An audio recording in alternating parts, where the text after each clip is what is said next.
नमस्कार सभी को। आज की क्लास में हम चर्चा करेंगे मध्य प्रदेश के नेशनल पार्क और टाइगर प्रोजेक्ट की। कि मध्य प्रदेश में कितने नेशनल पार्क हैं, तो मध्य प्रदेश में 11 नेशनल पार्क हैं और कितने प्रोजेक्ट टाइगर प्रोजेक्ट चलाए जा रहे हैं, 9 टाइगर प्रोजेक्ट चलाए जा रहे हैं। सबसे पहले चर्चा करते हैं हम नेशनल पार्क की। तो हमें कान्हा किसली, बांधवगढ़, पेंच, वन विहार, पन्ना, सतपुड़ा, संजय, फासिल, माधव, डायनासोर और कूनो, ये नेशनल पार्क हमें नजर आते हैं। सबसे पहली बात ये है कि जब आप मध्य प्रदेश का मैप देखेंगे तो मध्य प्रदेश के मैप में आप पाएंगे कि मध्य प्रदेश का जो इधर वाला भाग है, पश्चिमी भाग है, यहाँ आपको कैसे वन दिखाई देंगे, क्योंकि मध्य प्रदेश के 14 जिलों से कर्क रेखा निकली हुई है, इसलिए यह कर्क रेखा मध्य प्रदेश को उष्णकटिबंधीय एक गुण प्रदान करती है। इसलिए यहाँ पर उष्ण कटिबंधीय इस भाग में उष्णकटिबंधीय पर्णपाती वन पाए जाते हैं। कैसे वन पाए जाते हैं? पर्णपाती वन पाए जाते हैं। तो वहीं यहाँ पर इस क्षेत्र में, पूर्वी क्षेत्र में उष्ण कटिबंधीय अर्ध पर्णपाती वन नजर आते हैं। तो वहां इधर कैसे वन नजर आते हैं बच्चों? शुष्क पर्णपाती वन नजर आते हैं ना, शुष्क वन नजर आते हैं, उष्ण कटिबंधीय, क्योंकि ये पूरा का पूरा ये भाग किसमें आता है? उष्ण कटिबंध में आता है ना। उष्ण कटिबंध जहाँ वर्ष भर तापमान अधिकतम बना रहता है ना, और जहाँ 6 महीने तक सूर्य हमारे टॉप पर, मतलब कर्क रेखा पर सीधी लंबवत किरणें पड़ती हैं, जिसकी तापमान की अधिकता के कारण यह उष्ण कटिबंध में आता है। और कर्क रेखा बाकायदा मध्य प्रदेश के मध्य से 14 जिलों से गुजरती है। तो यहाँ पर्णपाती वन का मतलब क्या है ना? पर्णपाती वन का मतलब, सीधी सीधी बात है, पर्णपाती वन का मतलब ये है कि ऐसे वृक्ष जो अपनी पत्तियां क्या करते हैं, साल में एक बार पूर्ण तरीके से झाड़ देते हैं। वहीं अर्ध पर्णपाती वन का मतलब ये है कि कुछ वृक्ष अपनी आधी पत्तियां झाड़ते हैं, फिर बाद में अपनी बची कुची पत्तियों को झाड़ देते हैं जल के अभाव के कारण। और शुष्क पर्णपाती वन ऐसे कटीले झाड़ी वन जहाँ पानी के अभाव के कारण पत्तियों ने कांटों का रूप धारण कर लिया है, ताकि वो अपनी बाष्पोत्सर्जन की क्रिया को नियंत्रित करके अपने अंदर मौजूद जल अभाव की जो समस्या है उससे चुनौती कर सके, उसको पार कर सकें, तो उस समस्या का समाधान कर सके। तो उष्णकटिबंधीय शुष्क पर्णपाती वन कटिबंधीय है, यहाँ उष्णकटिबंधीय पर्णपाती वन, और यहाँ उष्णकटिबंधीय अर्ध पर्णपाती वन आपको नजर आएंगे। तो ये भारत का, मध्य भारत का पठार है ये ऊपर, या हम कह सकते उत्तरी भाग, ये है पूर्वी भाग, और यह है पश्चिमी भाग मध्य प्रदेश का। तो अगर ये कंसेप्ट समझाने का प्रयास कर रहा हूँ आपको, ये कंसेप्ट ये है कि अगर आपको ये पता होगा कि मध्य प्रदेश में सर्वाधिक वनों का जो घनत्व है और जो सर्वाधिक वन है वो किस भाग में है? अर्ध पर्णपाती वन जो है उष्णकटिबंधीय, जो पूर्वी क्षेत्र में मौजूद है, वहां पर सबसे ज्यादा वन है। अर्थात आपको मैं एक बात बताना चाहता हूँ कि वनों की संख्या सबसे ज्यादा कहाँ पर है, वनों का घनत्व कहाँ पर है इधर। तो बताइए, ये नेशनल पार्क कहाँ बनाएंगे हम? जंगल में ही बनाएंगे ना नेशनल पार्क। वन है ना, वन किसे कहते हैं? वन उस भूमि को कहते हैं, मतलब वो है भूभाग, धरातल का वो है भूभाग जो वृक्षों से घिरा हुआ हो, है ना। जहाँ सघन वन होते हैं, जहाँ 70% वृक्षों की क्या हो, कैनोपी हो, या मध्यम वन होते हैं, या 40 से 70 के बीच में कैनोपी हो, उसे मध्यम वन। जहाँ 10% तक की कैनोपी हो उसे हम विरल या खुले वन बोलते हैं, है ना। तो यहाँ तो बिल्कुल विरल खुले वन पाए जाते हैं, यहाँ थोड़े मध्यम वन पाए जाते हैं, और अत्यधिक सघन वन हमारे इसी क्षेत्र में पाए जाते हैं। तो वनों की सघनता यहाँ पर है, तो बताइए बताइए अगर वनों की सघनता यहाँ पर है तो बताइए, ऐसे राष्ट्रीय पार्क, ऐसे नेशनल पार्क जो हमारे है, नेशनल उद्यान है, राष्ट्रीय उद्यान है, वो कहाँ नजर आएंगे? इसी क्षेत्र में नजर आएंगे। इसलिए आप देखेंगे कि जो कान्हा किसलिए आपका नेशनल पार्क है, जो मध्य प्रदेश का सबसे पहला नेशनल पार्क है, और मध्य प्रदेश में पहली बार ही इसमें टाइगर प्रोजेक्ट चलाया गया था। मध्य प्रदेश का सबसे बड़ा नेशनल पार्क है कौन सा? हमारा कान्हा किसली। ये आपको कहाँ नजर आएगा बताइए? मंडला, मंडला और आसपास के जो क्षेत्र है इसके, चाहे वो बालाघाट की बात करें, चाहे वो और अन्य क्षेत्रों की बात, उनमें भी थोड़ा बहुत फैला हुआ, पर अधिकांश देश का विस्तार कहाँ पर है? मंडला में। तो कान्हा किसली भी आपको मंडला में नजर आएगा, और जो बांधवगढ़ है वो भी आपको मंडला से ऊपर उमरिया में नजर आएगा। और आप देखेंगे पेंच, ये भी आपको कहाँ नजर आएगा? छिंदवाड़ा सिवनी के स्तर पर सबसे ज्यादा छिंदवाड़ा में फैला हुआ है। सतपुड़ा भी आप देखेंगे तो सतपुड़ा आपके नर्मदापुरम में नजर आएगा। संजय, ये आप देख सकते हैं सिंगरौली के पास जो नीचे सीधी है वहां नजर आएगा, है ना। फॉसिल आप देखते हैं डिंडोरी में नजर आएगा। और ये माधव नेशनल पार्क जो यहाँ शिवपुरी का क्षेत्र है यहाँ नजर आएगा, जहाँ से NH-46 इस नेशनल पार्क के आसपास से निकला हुआ है। और साथ में यहाँ जॉर्ज कैसल की भी कोठी बनी हुई है। इन सब पर हम बाद में चर्चा करेंगे। और डायनासोर पार्क आपके धार में नजर आएगा। पूनो आपके कहाँ नजर आएगा? सोपुर में। और धार में आपका कौन सा नजर आएगा? डायनासोर। तो बताइए, सिर्फ इस क्षेत्र में आपको एक पार्क नजर आ रहा है, डायनासोर। यहाँ सिर्फ आपको इस भाग में, क्योंकि ये वन ही नहीं है ना, यहाँ पर वनों की सघनता कहाँ पर सबसे ज्यादा इधर है। एक पार्क यहाँ पर नजर आ रहा है। और सोपुर, यहाँ आप देखेंगे सोपुर में आपको एक पार्क नजर आ रहा है। और एक आपको कहाँ नजर आ रहा है? माधव शिवपुरी में नजर आ रहा है ना। तो दो पार्क आपको कहाँ नजर आ रहा है? कूनो कहाँ नजर आ रहा है? आपको सोपुर में।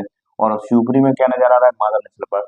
तो शुष्क पर्णपाती उष्णकटिबंधीय शुष्क पर्णपाती क्षेत्र जो है उसमें सिर्फ आपको दो, और जो उष्णकटिबंधीय पर्णपाती क्षेत्र है वहां सिर्फ एक पार्क नजर आ रहा है। तो आप देख सकते हैं जो हमारे 11 पार्क है उसमें से सिर्फ 3 पार्क आपको किधर नजर आ रहा है? सिर्फ पर्णपातियों से। और अधिकांश आपको जितने भी यहाँ पर 8 पार्क हैं, नेशनल पार्क है, वो सब इधर ही नजर आ रहा है।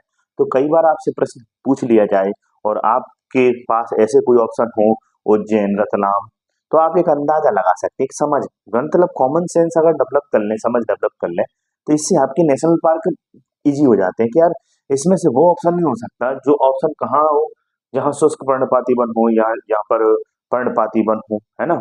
उष्णकटिबंधीय पर्णपाती वन हो या शुष्क पर्णपाती वन हो, ये क्षेत्र कहाँ होगा? ये क्षेत्र कहाँ होगा? किस क्षेत्र में होगा? जब वनों की सघनता ज्यादा होगी, वहीं से प्रश्न पूछा गया होगा। तो आप थोड़ा दिमाग लगा लें कि अधिकांश नेशनल पार्क जो है और टाइगर प्रोजेक्ट जो है वो हमारे मध्य प्रदेश के किस भाग में नजर आ रहा है? पूर्वी, क्योंकि यहाँ पर वनों की सघनता है। आपको सब पता है भारत मध्य प्रदेश की जलवायु उष्णकटिबंधीय मानसूनी जलवायु पाई जाती है। और इसी जलवायु के आधार पर ये 3 वनों का निर्धारण भी मध्य प्रदेश में किया जाता है। आप सबको पता है कि मध्य प्रदेश में वनों का निर्धारण 5 प्रकार से किया जाता है। प्रादेशिक आधार पर भी किया जाता है ना। और शासन के आधार पर भी किया जाता है, मतलब शासकीय वनों के आधार पर किया जाता है, जिसमें कि वो शासकीय वन के लोग कहते हैं कि भाई हमारे संरक्षित बने, आरक्षित बने और खुले बने। शासकीय आधार पर कहते हैं वो लोग कि हमारे आरक्षित, आरक्षित मतलब जिसमें तो आपको प्रवेश ही नहीं दिया जाएगा। और आरक्षित वनों में ही नेशनल पार्क बनाए जाते हैं। आरक्षित वनों में ही नेशनल पार्क बनाए जाते हैं। और संरक्षित जो वन है उनमें अभ्यारण्य डेवलप किए जाते हैं। और अवर्गीकृत वन होते हैं उनको खुद ही नहीं पता कि वो ना तो संरक्षित में आते ना आपके आरक्षित में आते। वहीं वन विभाग के आधार पर वन विभाग कहता है कि सघन वन होते हैं, मध्यम वन होते हैं और खुले वन होते हैं। बोलो, ये वन विभाग के आधार पर। वहीं जलवायु के आधार पर हमने अभी देखी है, जलवायु के आधार पर 3 भागों में बांटा है। तो वहीं हम देखते हैं प्रजाति के आधार पर कि भैया आपके यहाँ सागौन की, साल की और मिश्रित वन जो है उनके आधार पर कि बांस के भी बने, हमारे यहाँ खैर के भी बने, हमारे यहाँ बेलावाद जो पेड़ है उसके भी बने। तो उस आधार पर मिश्रित वनों के आधार पर ही तो हम कह सकते हैं कि हमारे यहाँ जलवायु के आधार पर भी वनों का निर्धारण किया जाता है मध्य प्रदेश में।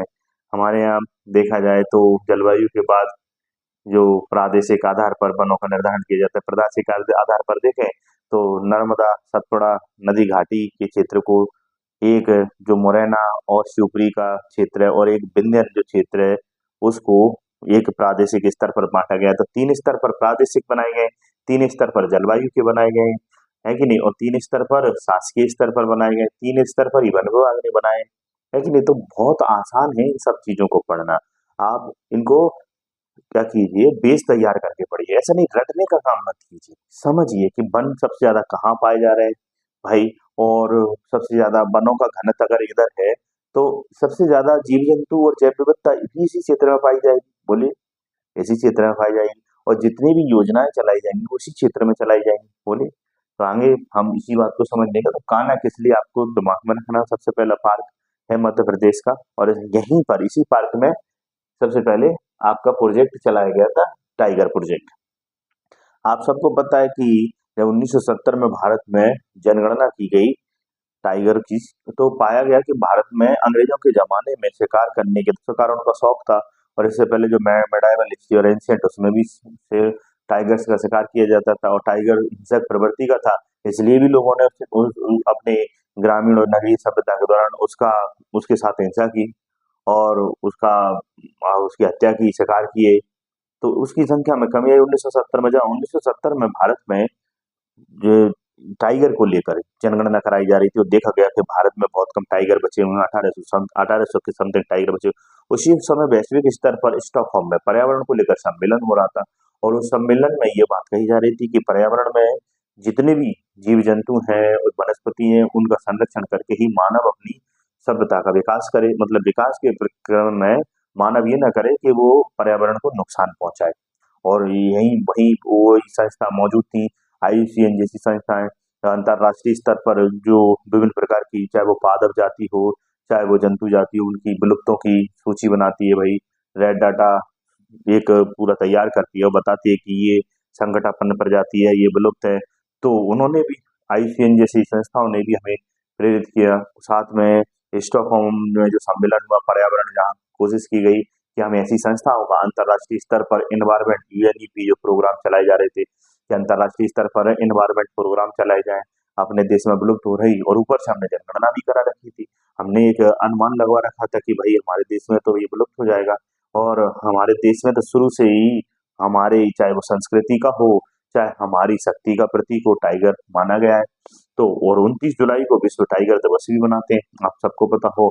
और इस दिवस का मुख्य उद्देश्य ही रहता है कि टाइगर्स के प्रति क्या करना, लोगों में जागरूकता फैलाना और विभिन्न प्रकार के नुक्कड़ नाटक, सम्मेलनों के माध्यम से लोगों को इस टाइगर के बारे में बताना, और लोगों के जो जनजातीय लोग हैं, जो आज भी उस क्षेत्र में रह रहे हैं जहाँ वन आदि के क्षेत्र है, तो उनको भी प्रेरित करना कि भाई आप इस विलुप्त जानवर की रक्षा कीजिए।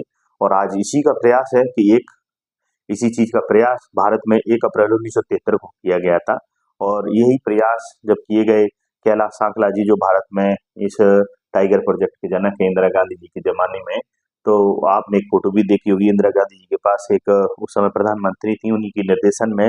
और यह है टाइगर प्रोजेक्ट भारत में, जिम कॉर्बेट जैसे उत्तराखंड में जो हमारे पार्क थे, नेशनल पार्क, वहां से प्रारंभ हुआ और आज अंततः 58 के लगभग भारत में टाइगर प्रोजेक्ट है। और टाइगर प्रोजेक्ट 58 के लगभग की बात ही कर रहे हैं, तो उसमें 58वां कौन सा है, माधव नेशनल पार्क है आपका, है ना। माधव नेशनल पार्क को टाइगर प्रोजेक्ट के रूप में, और माधव नेशनल पार्क की स्थापना 1958 में की गई थी।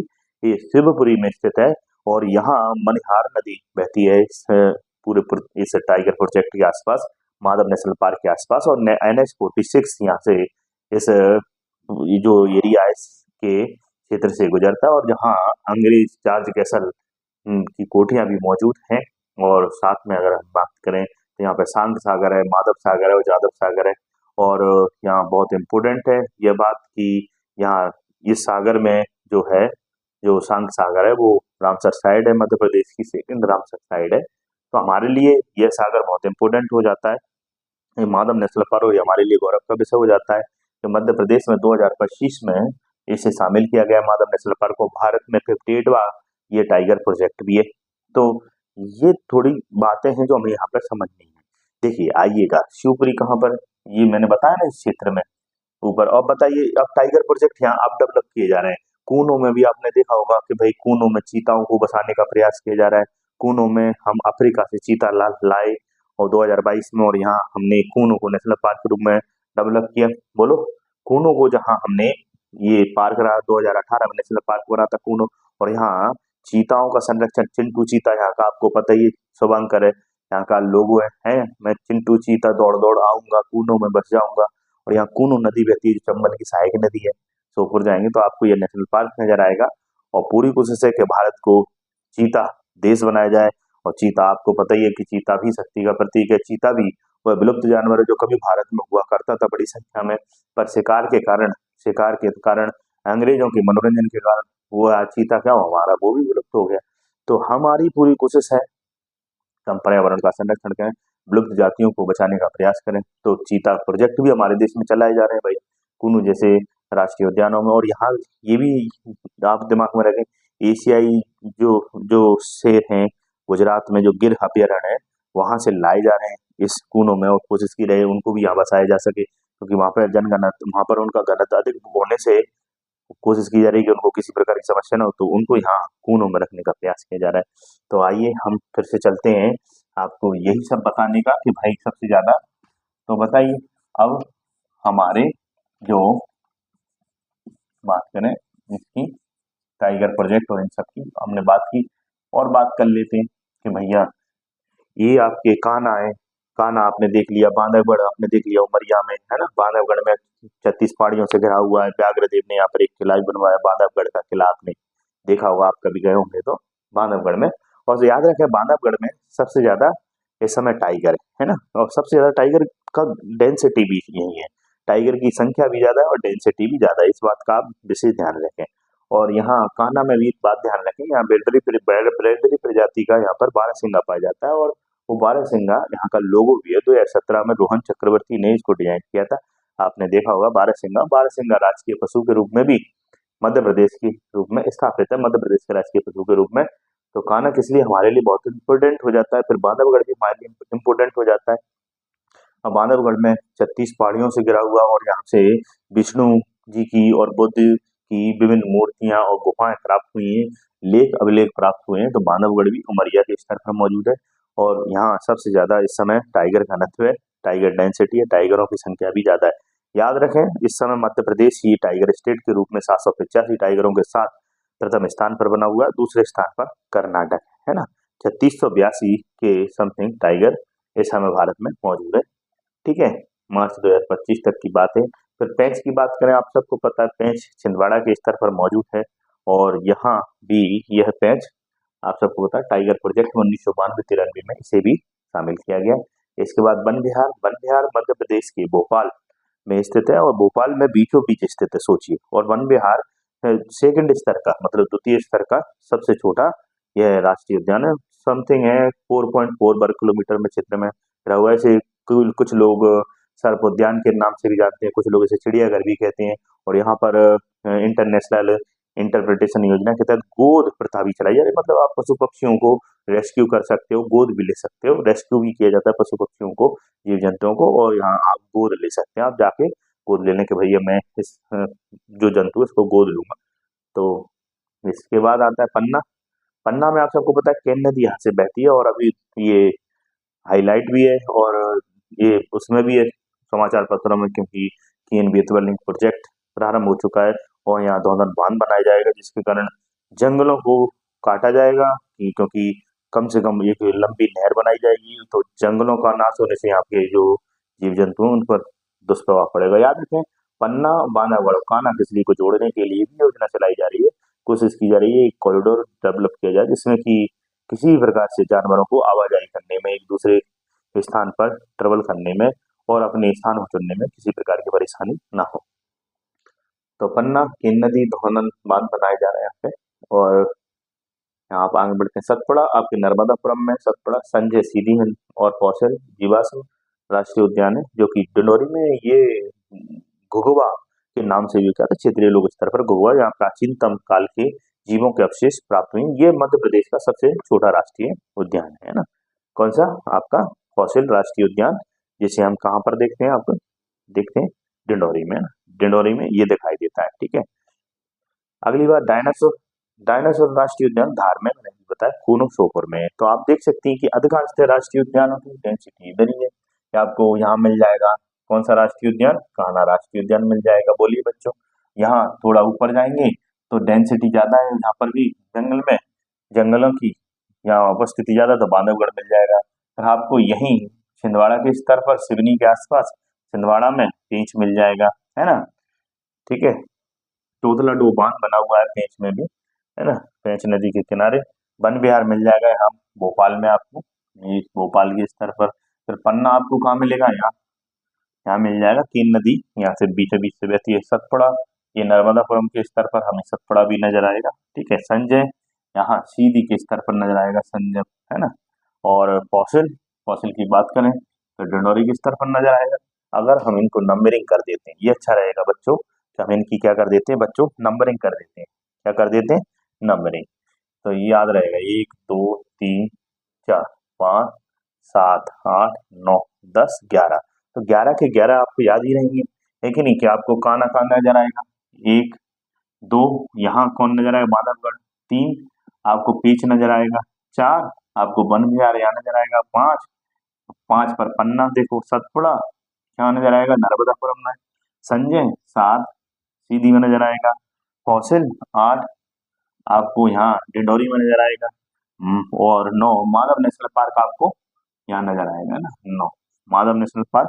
डायनासोर नेशनल पार्क आपको धार में नजर आएगा, 10 धार है ना, इंदौर के पास, कूनो जो वो आपको सोपुर में नजर आएगा, है ना, यहाँ मध्य उत्तर प्रदेश के क्षेत्र में नजर आएगा, चंबल के आसपास कूनो नदी यहाँ पर बहती है, चंबल की सहायक नदी है, ये आपने देखे। और यहीं आपको मैंने टाइगर प्रोजेक्ट पर भी चर्चा की कि कान्हा में टाइगर प्रोजेक्ट सबसे पहले चलाया गया, और कान्हा सबसे बड़ा भी है, कान्हा पहला भी है ना, कान्हा का लोगो भी बारहसिंगा, ये आपको बहुत इंपोर्टेंट, मंडला में ये कान्हा मौजूद है। बाघ की याद रखें, बाघ सबसे ज्यादा बांधवगढ़ में पाए जाते हैं ना। पेंच को डेवलप याद रखें, कान्हा पहला बनाया गया, इसलिए इसका सन भी थोड़ा आपको पूछ लिया जा सकता है, सन याद रखें 1974 में, क्योंकि 73 में तो टाइगर प्रोजेक्ट चलाया गया, और टाइगर प्रोजेक्ट जब 1 अप्रैल 1973 में चलाया गया, तो अधिकांश राज्य सरकारें जो थी वो टाइगर प्रोजेक्ट, एक जो अधिनियम है 1972 में हमने अधिनियम डेवलप किया था, वो डेवलप करने की यही कारण था कि स्टॉकहोम में सम्मेलन चल रहा था, और हमने गणना करवाई वनस्पति जीव जंतुओं की, तो हमें पाया कि भाई हमें भी पर्यावरण का संरक्षण करना है, और हम तो वैदिक काल से ही चले आ रहे हैं, पर्यावरण की शक्तियों को पूजते हुए, देवी देवताओं को पूज रहे हैं, हम प्रकृति के तत्वों की पूजा कर रहे हैं, पशु पक्षियों की पूजा कर रहे हैं, तो हम तो शुरू से ही पर्यावरण प्रेमी रहे हैं, पर्यावरण के संरक्षण रहे हैं, हमेशा पर्यावरण के साथ मिलकर हमने विकास को बढ़ावा दिया है। तो हम तो चाहते ही हैं कि पर्यावरण पहले बाद में हम, है ना, विकास ऐसा नहीं कि पर्यावरण ही न बचे, बोलिए। तो पेंच तो कान्हा का 1 अप्रैल 1973 को हमने प्रोजेक्ट लॉन्च किया, टाइगर प्रोजेक्ट, बोलिए। और आज आप देख ली 58 तक पहुंच गए हैं। तो मध्य प्रदेश में सबसे पहला यह है, कहाँ पर डेवलप हुआ, कान्हा में, और इसके बाद पेंच, फिर बांधवगढ़ में डेवलप किया गया, फिर पन्ना में, फिर सतपुड़ा में, फिर संजय सीधी में, है ना। दुर्गावती आप सबको पता, 2023 में दुर्गावती को टाइगर प्रोजेक्ट के रूप में डेवलप किया गया। दुर्गावती आपके सागर दमोह के स्तर पर यह है टाइगर प्रोजेक्ट नजर आएगा। और रातापानी, रात में पानी कहाँ पर आता है, रायसेन में, तो रातापानी आपके दिमाग में 2014 माधव नेशनल पार्क 2025 में इसे टाइगर प्रोजेक्ट। इस प्रकार 9 टाइगर प्रोजेक्ट और 11 नेशनल पार्क हमारे पास है, ठीक है। अब थोड़ी बहुत ये पूछ लेते हैं कि पन्ना रेप्टाइल पार्क के रूप में जाना जाता है, यहाँ पर भैंसों का भी संरक्षण किया जाता है, गिद्धों का पुनर्वास किया जाता है, ये थोड़ा बहुत आपको दिमाग में होना चाहिए, है ना। यहाँ डायनासोर के अवशेष प्राप्त हुए हैं, कूनों में चीता का करी किया ही जा रहा है ना। तो कुछ बातें आपको बस दिमाग में रखनी है, इसके बाद आपको बाकायदा इससे संबंधित जितने भी क्वेश्चन आए हुए हैं उन सब क्वेश्चनों को आपको हल करने का प्रयास करना है। कैसी लगी मेरी क्लास आप कमेंट्स बॉक्स में कमेंट्स करके बता दिया करो, पूरी क्लास देखा करो मेरी, मैं कभी भी आपको रटाने का प्रयास नहीं करूंगा। हमेशा मेरी कोशिश रहेगी कि मैं वो काम करूं जिससे कि आपको लाभ मिले, आपका बेस तैयार हो, कंसेप्ट क्लियर है। अब आप बताओ कि भाई पानी भी सबसे ज्यादा किधर बरस रहा है, आप सबको पता है इस क्षेत्र में पानी बरसता है, और इस क्षेत्र में उतना पानी नहीं बरसता। और जैसे हम आगे बढ़ते हैं उत्तर की तरफ, तो जो हमारी मानसूनी हवाएं होती हैं जिनके पास पानी रहता है, वो यहाँ तक जाते जाते क्या हो जाती है कम, तो इस क्षेत्र में तो पानी का अभाव रहता है। और याद रखें कि वर्षा ही क्या करती है, तापमान के साथ साथ वर्षा ही क्या करती है, आपकी जंगलों का, वनों का निर्धारण करती है, बोलिए। और ऊपर से यहाँ मिट्टी भी लाल पीली है, और लाल पीली मिट्टी और पानी है, तो अनुकूलता वनों की विकास के लिए यहाँ मौजूद है, इसलिए यहाँ वनों का सर्वाधिक विकास होगा। जब वनों का विकास होगा तो हम उसका उपयोग कैसे करेंगे, नेशनल पार्क में। और इसी क्रम में इधर क्षेत्र में नेशनल पार्क डेवलप होंगे, कान्हा, बांधवगढ़, पेंच, वन विहार, पन्ना, सतपुड़ा, संजय, फॉसिल और माधव, डायनासोर और कूनम, ठीक है। तो अगली क्लास में हम फिर मिलेंगे, और आपसे यही मेरी रिक्वेस्ट है कि आप मेरी क्लास को बाकायदा पढ़ते रहिए। मेरा मुख्य उद्देश्य गुणवत्ता युक्त शिक्षा आपको प्रदान करना। अगली क्लास में फिर मिलेंगे, तब तक लीजिए धन्यवाद, खुश रहिए, मुस्कुराते रहिए।